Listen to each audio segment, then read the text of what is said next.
ఇట్లున్నది కాంగ్రెస్ పాలన ఎట్లున్నది ఒక ఇట్లున్నది. పొద్దున పూట ఎండాకాలంలో కరెంట్ ఉండదు, తెల్లారి 3టికే ఫ్యాన్ బంద్ అవుతుంది, బయటికి పోదామంటే దోమలు. ఈ రోజు పరిస్థితి ఎట్లా ఉందంటే నిజంగా కూడా హైదరాబాద్ లో ఎవరన్నా సంతోషంగా ఉన్నారంటే ఇద్దరు సంతోషంగా ఉన్నారు. ఒకటి దొంగలు, రెండోది దోమలు. వీళ్ళిద్దరే సంతోషంగా ఉన్నారు. భూములు దోసుకునే దొంగలు, కాంగ్రెస్ దొంగలు హైదరాబాద్ చుట్టూ అడ్డమైన కార్యక్రమాలు చేసుకుంటూ ఇవాళ భూముల మీద పడ్డారు. పొంగులేటి శ్రీనివాసరెడ్డి, రేవంత్ రెడ్డి వాళ్ళ అన్నదమ్ముళ్ళు మొత్తం ఒకటే ఇరుసుకపడ్డారు మేడ్సల్లా. ఇంకో దిక్కు దోమలు. హైదరాబాద్ లో మనకు హిమాయత్ నగర్ దగ్గర దోమలగూడ అని ఒక ఊరు ఉంటుంది, దోమలగూడ అని ఒక కాలనీ ఉంటుంది. నేను మొన్న అందుకే అసెంబ్లీలో చెప్పిన, మీరు మొన్న రేవంత్ రెడ్డి గారు మొన్న ఈ మధ్యన మీరు మన్మోహన్ సింగ్ పేరు మీద ఒక రోడ్డు పెట్టినవాట, డొనాల్డ్ ట్రంప్ పేరు మీద ఒక రోడ్డు పెట్టినవాట. గవన్నీ కాదురా భయ్, ఒక పని చేయి,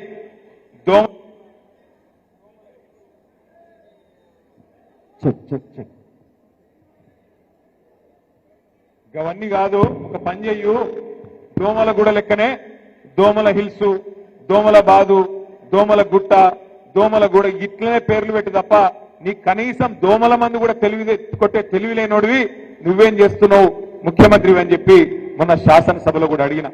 మీరు చూస్తా ఉన్నారు అన్ని విషయాల్లో. ఆయన ఒక్కటే ఆలోచన చేస్తున్నాడు రేవంత్ రెడ్డి గారు, ఎట్లన్నా చేసి మనను బదనాం చేసి కేసీఆర్ అప్పుల పాలు చేసిండని, ఇంకోటి చేసిండని తప్పించుకుందామనే ప్రయత్నం.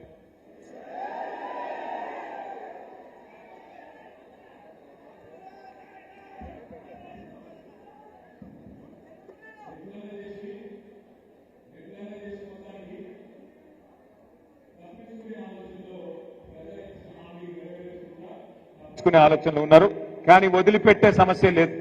వాళ్ళు ఇచ్చిన 420 హామీలు అమలయ్యేదాకా, వాళ్ళ 420 పార్టీని గద్దె దించేదాకా వదిలిపెట్టకుండా కొట్లాడదామనే మాట గట్టిగా మీ అందరికీ నేను మళ్ళొక్కసారి విజ్ఞప్తి చేస్తా ఉన్నా. ఇంకొక పార్టీని కూడా మనం కంట కనిపెట్టుకొని ఉండాలి. ఇవాళ భారతీయ జనతా పార్టీ వాళ్ళు కేంద్రంలో అధికారంలో ఉన్నారు. ఇప్పుడు నేను రాంగా చూసుకుంటూ వచ్చిన ఈ ఉప్పల్ ఫ్లైఓవర్, అది భూమి పుట్టినప్పుడు పుట్టింది, ఇంకా కడతనే ఉన్నారు. మనం హైదరాబాద్ లో 42 ఫ్లైఓవర్లు కట్టినాం, ఒక 4-5 ఏళ్లలో కట్టేసినాం. వీళ్ళు అది కేంద్ర ప్రభుత్వ ప్రాజెక్ట్, అది మేము కడతాం రాయ్యా అంటే కాదు మేమే కడతామని తీసుకున్నారు. అది నేషనల్ హైవే, జాతీయ రహదారి, మేమైతేనే మేమే సిపాయిలమని తీసుకున్నారు. ఏమైంది మరి ఈరోజు? 8 ఏళ్ళు ఏమైంది, ఇంతవరకు అతి లేదు గతి లేదు. ఉప్పల్ నుంచి నారాపల్లి వరకు కింద రోడ్లు నరకం, పైన ఫ్లైఓవర్, అది పూర్తి అయితేనే లేదు.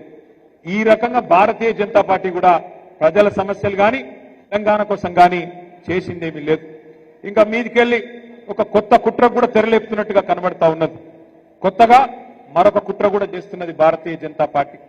మీరు చూసింటారు ఇవాళ పేపర్లలో సీట్లు పెరుగుతున్నాయి, అసెంబ్లీ సీట్లు, పార్లమెంట్ సీట్లు అని ఇవాళ పేపర్లో మీరు చూసే ఉంటారు. కానీ అందులో కూడా ఏదో కుట్ర జరుగుతున్నట్టుగానే కనబడతా ఉన్నది. ఎందుకంటే బయటికి ప్రధానమంత్రి మాట్లాడినప్పుడు, నిన్నగాక మొన్న కేంద్ర మంత్రి కిషన్ రెడ్డి మాట్లాడినప్పుడు 50% సీట్లు పెంచుతున్నామని చెప్పింది.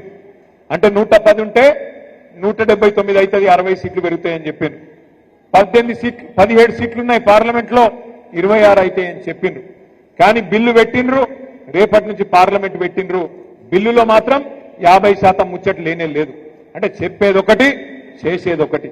మీరు ఒక్క మాట యాది పెట్టుకోండి, భారతీయ జనతా పార్టీ ఎన్నటికి కూడా తెలంగాణకు మిత్రుడు కాదు.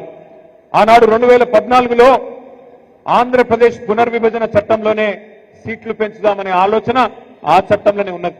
కానీ ఆ చట్టాన్ని తుంగలో దొక్కిందే భారతీయ జనతా పార్టీ.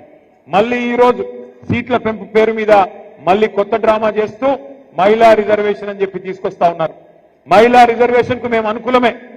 మహిళా రిజర్వేషన్ ఖచ్చితంగా సమర్థించిందే కేసీఆర్ గారు, మన పార్టీ.